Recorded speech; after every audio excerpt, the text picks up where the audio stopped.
What is up, my friends, and welcome back to Torpedoes and Tarantulas 2, where we have another video for you today. This video, probably not going to be very exciting. Probably going to be mostly me talking and not much seeing the tarantulas. This is going to be an update on the new additions that I got probably 2 weeks ago. I'm just going to kind of let you know how everybody's doing and show you what they've done to their enclosures and everything, and then we'll probably end it. Like I said, probably not very exciting. All that being said, you guys get ready to watch a video. I'm going to get ready to make a video. Let's do this. All right, so we'll start with the freebies that I got. I bought 4 tarantulas, got 4 freebies. Unfortunately, one freebie did not make it because it was just so tiny, but that's all right. I've got an extra freebie on my next order. But we'll get into these guys. Both of these are from the same genus. They're just different species. They are a fossorial tarantula from Africa. This is the Ceratogyrus. I said it right this time, marshalli. I do believe this is the straight-horned baboon tarantula. And as you can see, it did what I expected it to do or hoped that it would do, and it made itself a tunnel. And I'll kind of take the lid off and see if I can't show you a little bit better. It actually made 2 entrances. Yeah, you can see them both there. Have not seen it since probably a couple of days after I housed these guys. I fed it and it was out. Haven't seen it since, which is good because when I did these enclosures, knowing that most of these tarantulas were fossorial and all of them were spiderlings, and most all tarantulas that spiderlings really appreciate humidity.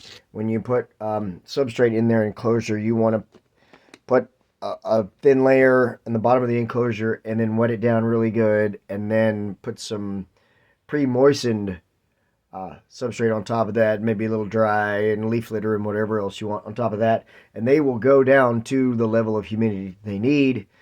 You can watch all about that with Tom Moran on Tom's Big Spiders, one of my mentors. Anyhow, you see there was no tarantula there, but it has definitely made itself at home. So now we'll switch over to the Ceratogyrus. I said it right again. Darlingi, which I believe is the rear horn baboon. Now you can see kind of there on camera that this tarantula has excavated quite a bit of the soil and then made that one little web tunnel up there towards the top. And again, I have not seen this one since a few days after I housed them. So again, made itself at home. I know it's nice and comfortable and it's down there at the humidity level that it needs. I put a roach in every once in a while. If it's still in there after a couple of days, I will take it out, which these guys being fossorial like they are is a good thing because what's safer, above ground or below ground? So when you've got a tarantula that's not hungry and a roach that's running around in there for 2 or 3 days, at least you don't have to worry about the tarantula being at much of a risk. Gosh, the lid on this thing, I'm going to have to switch out lids. I've got so many of these. Some of them just fit so tight. Some of them almost fall off. Anyhow, it's safer underground. So, you know, after a couple of days, I'll find the roach still wandering around up on the surface, take it out and feed it to somebody else. So this is one of the 3 that I bought. This is a pretty new and rare species, the Ornithoptera. I'm not even going to attempt to pronounce that right now. The Vietnam silver, again, they're fossorial species, and this one has done what I wanted it to. You can see it has burrowed down. And this one's actually closed in, so I'm suspecting, you can see the tunnel there, but it's got webbing over the entrance of it. It may be in a pre-molt, I don't know. After this video, I'm going to put a small roach in for all of these guys and check on it in a couple of days, and any that weren't eaten, then I will remove, so as not to endanger the tarantula. But there we go. That is the first one of 3. Like I said, I told you, probably a kind of boring video. You can see once again, it's done what I wanted it to with its nice little tunnel right here. And I just realized as I was doing this video, I filled all of these water dishes and everything before I started this video, and here I am tilting the enclosures over to show you guys their entrances and everything, and I'm spilling the water out. So that's all right. We'll refill that after the video.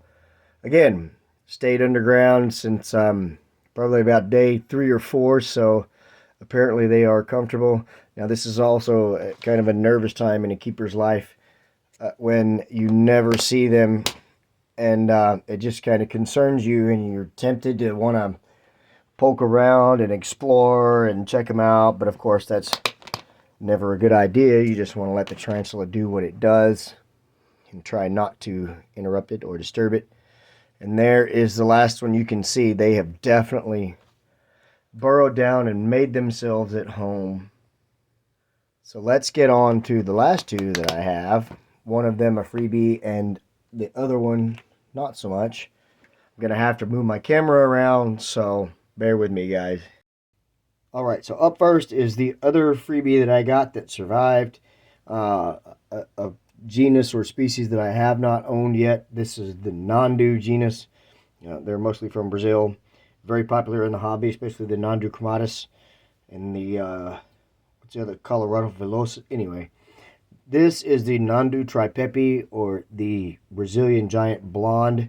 This was one of the smallest of the spiderlings that I got, besides the next one we're going to show you. And you can't make it out in the video really because of the camera, but there is a cork bark right here that has been covered with substrate, and I made a starter burrow right in this area, which is right in front of it. A couple of days after I housed them, I opened this enclosure up. Could not find this tarantula because it's absolutely swimming in this enclosure, but it's the smallest thing I have right now. And finally found it over here in this corner amongst some of the moss and everything I have over here. And then a few days after that, I checked on it again and noticed that it had closed off this starter burrow that I had made for it. So I assume, hopefully, that it was in a pre-molt. Like I said, sometimes it's tempting to try to look in on them and see if they're okay and everything, like peeking in on your kids or whatever.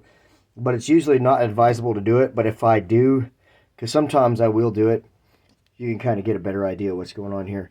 I will just kind of move a small area. And if I don't really see anything, I'll leave that alone, because the spider can easily repair that.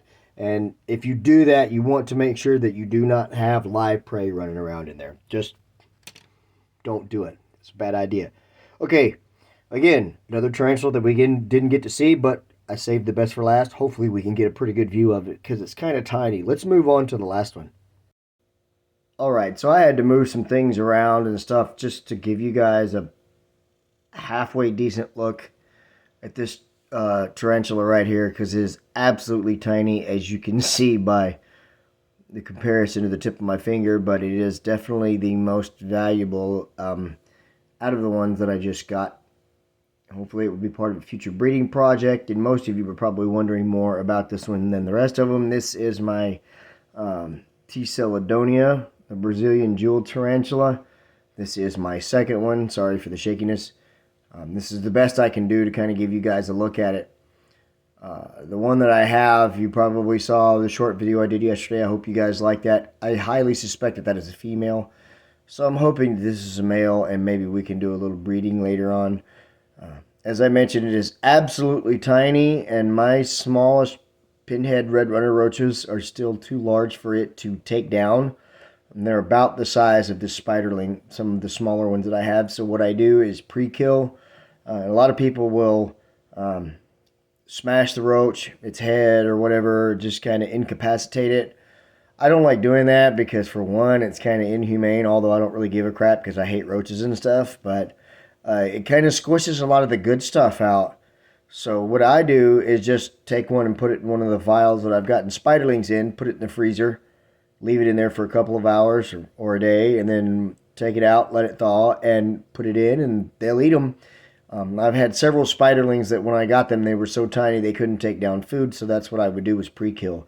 The most well-known of those spiderlings would be my second one, and one of my very popular females on the channel now, Phoebe, my Harpactira pulchripes. When I got her as an unsick spiderling, she was absolutely tiny and was scared of moving prey, so I had crickets at the time. I had pinhead crickets, and I would freeze those, then thaw them, and then give them to her, and that seems to work pretty well.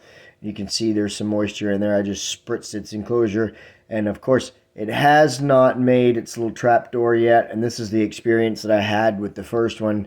I thought that really quickly it would make a a trapdoor, you know, especially in those places that you can see with your eye where it's like, oh yeah, that'd be a good place for a trapdoor. And then they build it like right up on top, which is where my other one's trapdoor has been the entire time that I've had it. Hopefully this one will maybe build a little bit of a trapdoor in kind of one of the cracks and crevices. This camera on this phone absolutely sucks, so I just want to apologize for that, guys. That's about all I've got. Everybody's doing well. I'm still alive. Hopefully they will stay that way. I will give you updates as they come. Hope I didn't bore you too much with this video. And if you have not, brain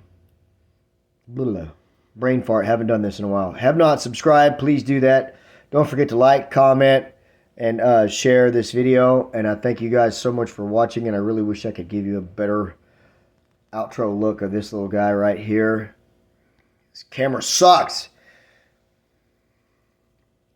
Thanks for watching, guys. Take care of yourselves and each other. Have a fantastic day or night. God bless.